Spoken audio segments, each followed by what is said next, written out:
राधे राधे, जोहार दोस्तों। स्वागत है आपको परमानंद महतो सर यूट्यूब चैनल में। यदि मेरे यूट्यूब चैनल को सब्सक्राइब नहीं किए हैं तो पहले सब्सक्राइब कर लें एवं बेल बटन को जरूर दबा लें। आज मैं इस वीडियो में 9वीं कक्षा के बच्चों के लिए गणित विषय पर आधारित झारखंड एकेडमिक काउंसिल जैक के द्वारा जारी model question paper term 2 set 2 का अति लघु उत्तरीय प्रश्न very short answer type question का सॉल्यूशन लाया हूं। Very short answer type question section A में रहता है, जिसमें 7 प्रश्न पूछे जाते हैं और आप लोगों को 5 प्रश्नों का उत्तर देना है। प्रत्येक प्रश्न का मान 2 अंकों का होता है।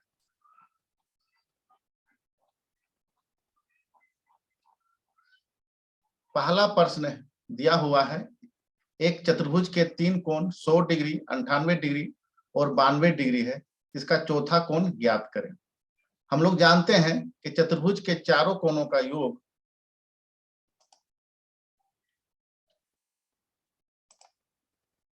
चारों कोणों का योग 360 डिग्री होता है, इसलिए चौथा कोण को x मान लिए। उसके बाद दूसरा 100 डिग्री,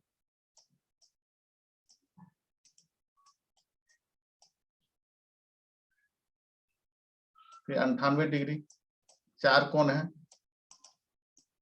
92 डिग्री, बराबर क्या हो जाएगा 360 डिग्री।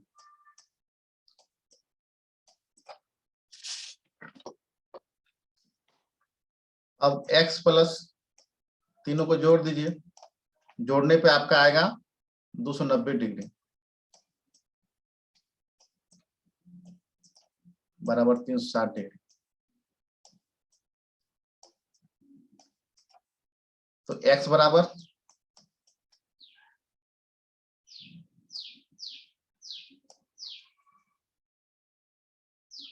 360 डिग्री माइनस 290 डिग्री, तो x बराबर माइनस करने के बाद 70 डिग्री। तो चौथा कोण कितना हो गया 70 डिग्री। चौथा कोण बराबर x बराबर 70 डिग्री। तो पहला क्वेश्चन कैंसिल हो गया 70 डिग्री।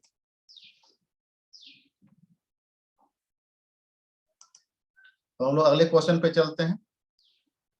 यह आकृति दिया हुआ है, यदि कोण AOB 60 डिग्री है, आपका कोण AOB कितना है 60 डिग्री है।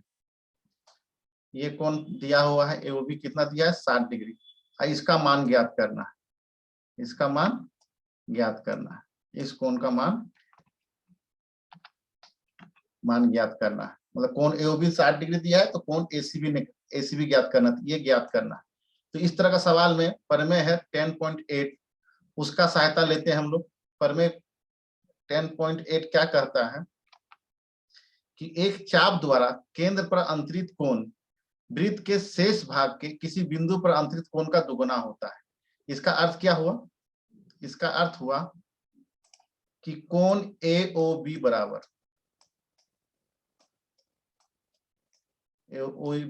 क्या हो जाएगा दुगुना किसका? इसका कोण ACB का। कोण ACB, कोण AOB का मान दिया हुआ है, कितना मान दिया हुआ है 60 डिग्री बराबर 2 कोण ACB। हमको ज्ञात क्या करना है? ACB ज्ञात करना है। अब इसको 2 से काट देंगे, 60 को किससे काटेंगे 30 से, 30 डिग्री से कट जाएगा। तो आपका कोण ACB बराबर कितना आ गया 30 डिग्री।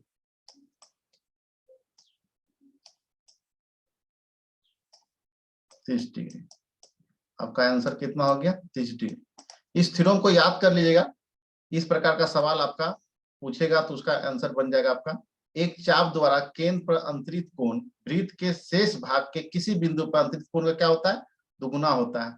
देखिए ये कोण एओबी कोण एसीबी का दुगुना होता है, तो इसका सही आंसर क्या हो गया 30 डिग्री। अब हम लोग अगले सवाल पे चलते हैं, 3 और सवाल पे। एक द्विध्रुवी किरण के प्रारंभिक बिंदु पर 90 डिग्री कोण की रचना करना। इसके लिए सबसे पहले हम लोग क्या कर लेते हैं, सबसे पहले हम लोग पेंसिल प्रकार स्केल का उपयोग करेंगे। तो स्केल की सहायता से एक किरण खींचेंगे, क्या खींचेंगे, किरण खींचेंगे। इसका प्रारंभिक बिंदु हो गया क्या तुम्हारा ओ, क्या मान लिए ओ, और एक किरण खींच लिए ओ ए। अब ओ को केंद्र मानकर पेंसिल और प्रकार की सहायता से कोई भी त्रिज्या लेकर एक चाप खींचते हैं, एक अर्धवृत्त खींचते हैं, एक अर्धवृत्त खींच दिए। अब जो किरण जहां पे काटा उसको हम लोग क्या मान लेंगे, बी मान लेंगे, इसको बी मान लिए। अब सेम त्रिज्या से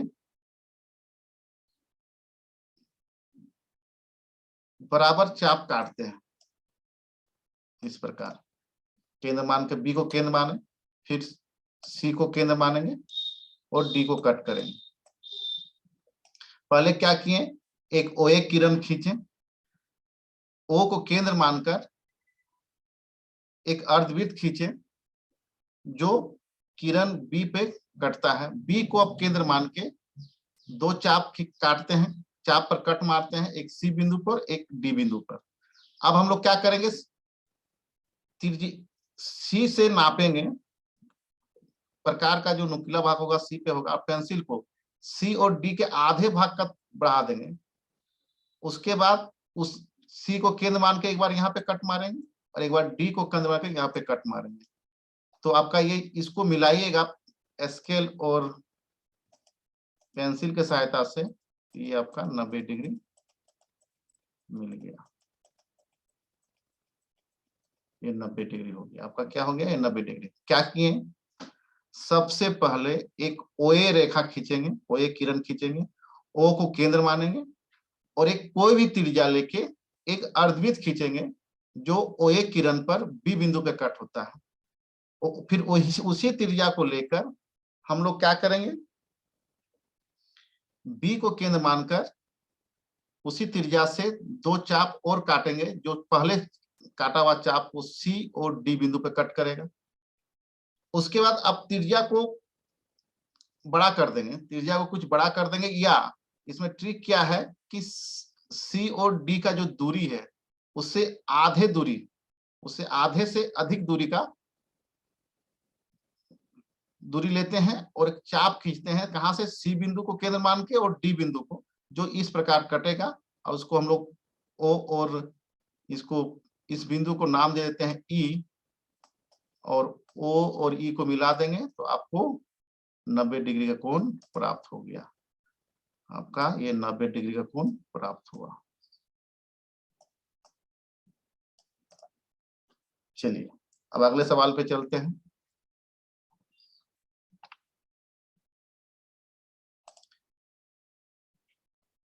चार नंबर का सवाल था, एक त्रिभुज का क्षेत्रफल ज्ञात करना है। एक त्रिभुज का क्षेत्रफल ज्ञात करना है जिसकी भुजाएं 3 सेंटीमीटर, 4 सेंटीमीटर और 5 सेंटीमीटर दिया हुआ है। इस तरह का सवाल में हम लोग क्या करते हैं, सबसे पहले अर्ध परिमिति निकालते हैं, त्रिभुज का अर्ध परिमिति निकालते हैं। तो चलिए निकालते हैं। यहाँ भुजाएं क्या दिया हुआ है, ए बराबर 3 सेंटीमीटर, बी बराबर 4 सेंटीमीटर, सी बराबर 5 सेंटीमीटर, ये दिया हुआ है, ये दिया हुआ है। तो एस बराबर क्या होता है, अर्ध परिमिति, त्रिभुज का अर्ध परिमिति। तो एस बराबर क्या होता है, A plus B plus C by 2। अर्ध परिमिति का फॉर्मूला क्या है, अब इसको लिखिए, 3 प्लस 4 प्लस 5 बटा 2। तो s बराबर क्या हो जाएगा, 3 4 7 5 12, 12 बटा 2। हम 2 का टेबल 6 बार पढ़ेंगे, तो ये s बराबर कितना आ गया, 6 आ गया। s बराबर क्या आ गया, 6 आ गया। यहां तक हो गया। अब हम लोग आगे चलते हैं। हीरोन के सूत्र से, हीरोन के सूत्र से, हीरोन का सूत्र से, हीरोन का सूत्र से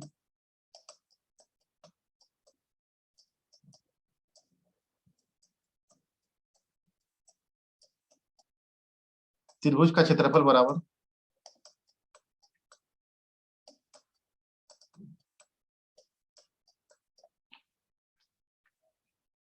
root under S, S minus A, S minus B,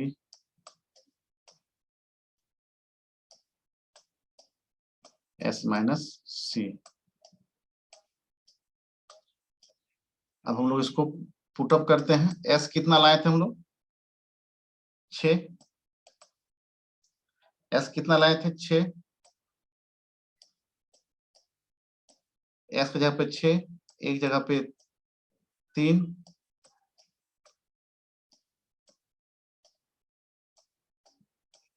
S की जगह पे 6, बी की जगह पे 4, एस माइनस, एस बराबर 6 लिखेंगे और सी की जगह पे क्या लिखेंगे, 5। अब ब्रैकेट वाला पहले सॉल्व कर लेते हैं। तो रूट अंडर 6 गुना 6 में 3 गया तो 3, 6 में 4 गया तो 2 और 6 में 1 गया तो 1। इसको सॉल्व करते हैं। इसको सॉल्व करने के बाद यहाँ पे लिख रहे हैं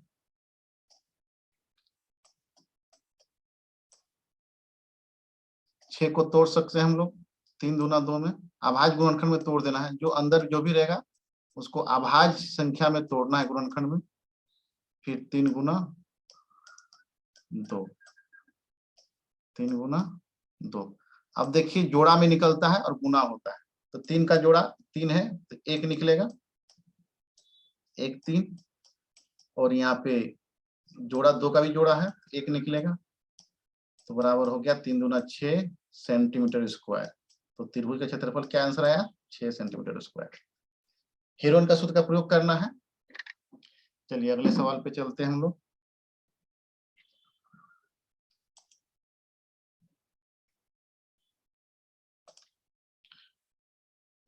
अगला सवाल है प्रथम 5 प्राकृतिक संख्याओं का माध्य ज्ञात करना है। तो माध्य बराबर क्या होता है बच्चों, इसको याद कर लीजिएगा।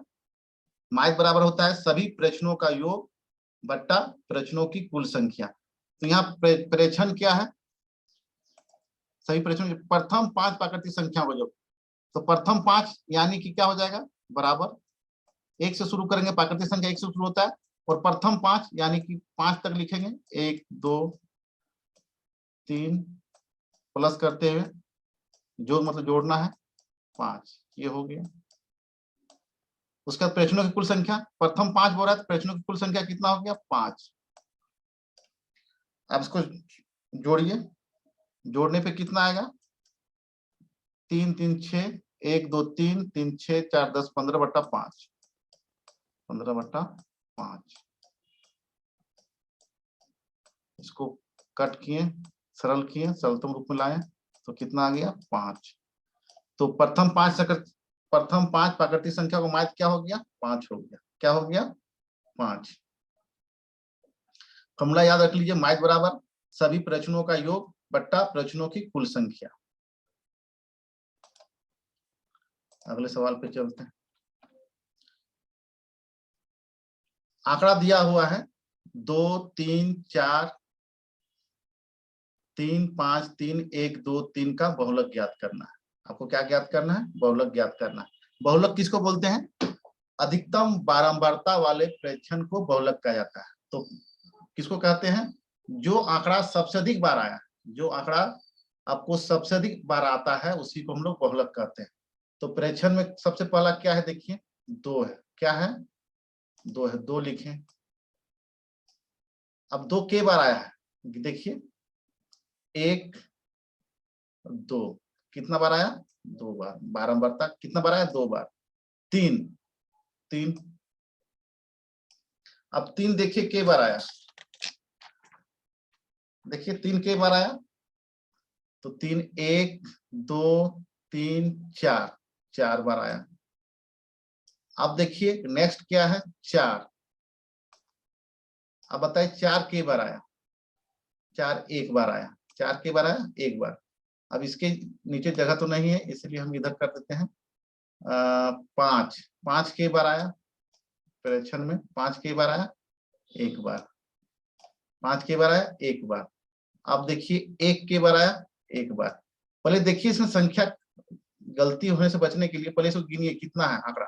1 2 3 4 5 6 7 8 9। अब हमको ये जो बारंबारता लाए हैं उसको जोड़ के देखिए 9 आ रहा है कि 2 4 6 7 8 9। इसका मतलब हमारा ये बारंबारता जो आंकड़ा हम जो सारणी बनाए वो सही है। अब देखिए सबसे अधिक बार कौन सा आंकड़ा आया है? तो देखिए सबसे अधिक बार कितना आया? 4 आया। और वो आंकड़ा कितना है? वो आंकड़ा क्या है? प्रेक्षण क्या है? 3 है। क्या है? 3 है। तो बहुलक बराबर क्या हो जाएगा? नीचे आंसर लिखिएगा। बहुलक बराबर 3। बहुलक बराबर क्या हो जाएगा? 3। बहुलक किसको बोलते हैं? अधिकतम बारंबारता वाले प्रेक्षण को बहुलक कहा जाता है। अर्थात जो आंकड़ा सबसे अधिक बार आता है उसी को क्या कहेंगे? हम बहुलक कहेंगे। अब हम लोग नेक्स्ट सवाल पे चलते हैं, इस सेक्शन का अंतिम सवाल पर। 7वां नंबर क्वेश्चन। एक क्रिकेट मैच में एक महिला बल्लेबाज खेली गई 30 गेंदों में से 6 बार चौका मारती है, तो चौका मारे जाने की पारदर्शिता ज्ञात कीजिए। तो पारदर्शिता बराबर क्या होता है? अनुकूल परिणामों की संख्या बटा परिणामों की कुल संख्या। परिणामों की कुल संख्या यहाँ पे कितना है? 30 है। और चौका अनुकूल परिणाम कितना है? 6 है। के बार चौका मारती है? 6। तो क्या निकालने बोल रहा है? चौका मारने जाने की।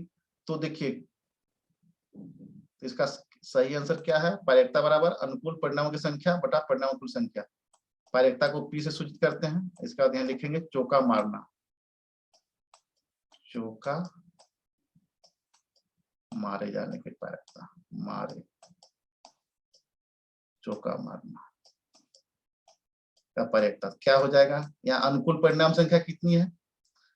कितने गेंदों में छक्का मार रही है, चौका मार रही है? 6 गेंद बार चौका मारती है। कितने गेंदों पर चौका मारती है? 6 गेंदों पर। और कुल कितना गेंद है? 30। जो जितना परिणाम होगा कुल वो कहाँ आ जाएगा? नीचे। अब इसको सॉल्व कीजिए। 6 का पढ़ा एक बार में और 6 का पढ़ा 5 बार में, 30 आता है, कट जाएगा। तो इसका सही आंसर क्या हो जाएगा?